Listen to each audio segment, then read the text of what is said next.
Scaling and polishing করলে দাঁত নড়ে যায়, এটা কমপ্লিটলি মিথ। মাড়ি সুস্থ থাকলে দাঁত স্টেবল থাকবে। মাড়ি যেই খারাপ হবে সেই এই সিমটমসগুলোর মাধ্যমে আমরা নিজের দাঁত নিজে থেকে নড়তে থাকবে। দিনে দুবার ব্রাশ করতে হবে, ভালো করে ব্রাশ করতে হবে, এবং অবশ্যই মনে রাখবেন ডেন্টিস্ট ভিজিট এভরি 6 মান্থ।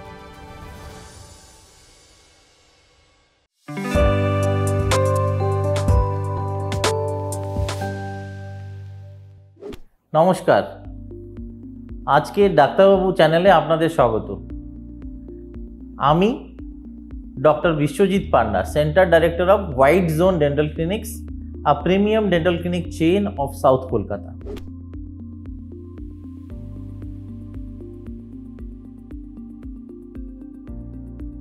আজকে যে টপিকটা নিয়ে কথা বলবো সেটা হলো মাড়ির সুস্থতা এবং মাড়ির হেলথ কিভাবে আপনারা ভালো রাখবেন।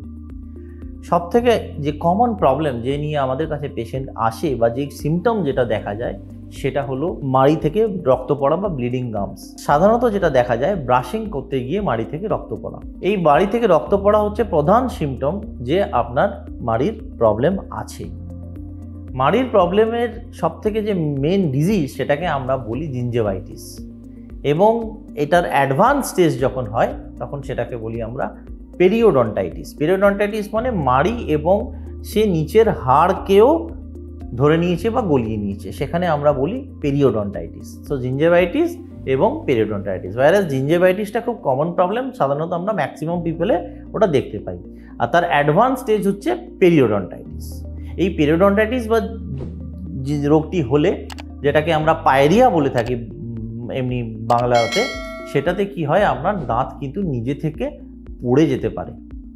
ডেফিনেটলি আমাদের আলাদা যে আমরা রেজিমগুলো করি, যেটা পেয়ারা পাতার রস বা কোনো মাউথওয়াশ দিয়ে রিন্স করা, এই রেজিমগুলো ডেফিনেটলি এই ধরনের ডিজিজে কাজ করে। ওয়ারএজ আমরা রেকমেন্ড করি যে অবশ্যই দাঁতের ডাক্তারের কাছে গিয়ে একবার স্কেলিং অ্যান্ড পলিশিং বা অ্যাডভান্স প্রসিজার লাইক লোকালাইজ কিউরেটাজ অবশ্যই করাবেন। স্কেলিং অ্যান্ড পলিশিং আমরা একটা রেগুলার প্রসিজার, যেখানে আমরা আল্ট্রাসনিক ভাইব্রেশন এবং ওয়াটার জেট দিয়ে আমরা পরিষ্কার করে নিই, ক্লিনিং করে নিই। স্কেলিং অ্যান্ড পলিশিং করলে দাঁত নড়ে যায়, এটা কমপ্লিটলি মিথ।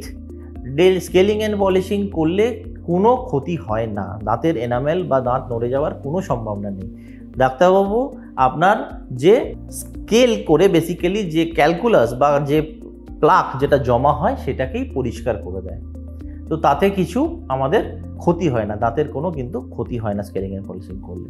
সেকেন্ড যে সিমটম আমরা পাই সেটা হচ্ছে দুর্গন্ধ বা মাড়ি থেকে ব্যাড ব্রেথ। এটারও সলিউশন কিন্তু আমরা বেসিক যে সলিউশন সেটা হলো স্কেলিং অ্যান্ড পলিশিং। তার অ্যাডভান্স স্টেজে আমরা যেটা করি সেটা হচ্ছে কিউরেটাজ বা লোকাল প্রসিজার, যেখানে লোকালি আমরা ফ্ল্যাপ সার্জারি মাধ্যমে আমরা ওই রুটকে যে প্লেনিং বা লোকাল কিউরেটাজ আমরা করে থাকি। অ্যাডভান্স স্টেজে আমরা যেটা করি সেটা হলো ল্যানাপ লেজার দিয়ে local attachment, new attachment procedure যেটা আমরা করি সেটা হচ্ছে লেজারের ট্রিটমেন্টের সাহায্যে আমরা মাড়ির ট্রিটমেন্ট করি।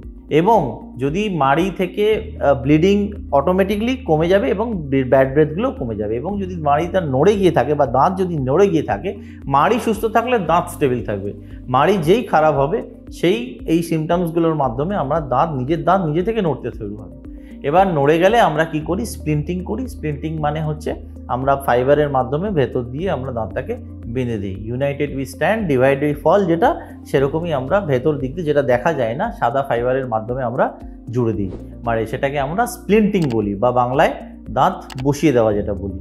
তো সেই জন্য আপনাদের যেটা করতে হবে, দিনে দুবার ব্রাশ করতে হবে, ভালো করে ব্রাশ করতে হবে, এবং অবশ্যই মনে রাখবেন ডেন্টিস্ট ভিজিট এভরি 6 মান্থ। আমাদের চ্যানেলটাকে অবশ্যই সাবস্ক্রাইব করবেন, ডাক্তারবাবু চ্যানেলটাকে, এবং আমার সাথে বা হোয়াইট জোন ডেন্টাল ক্লিনিকের সাথে যোগাযোগ করতে হলে স্ক্রিনে যে নাম্বারটি যাচ্ছে ওটাতে কল করতে পারেন। নমস্কার।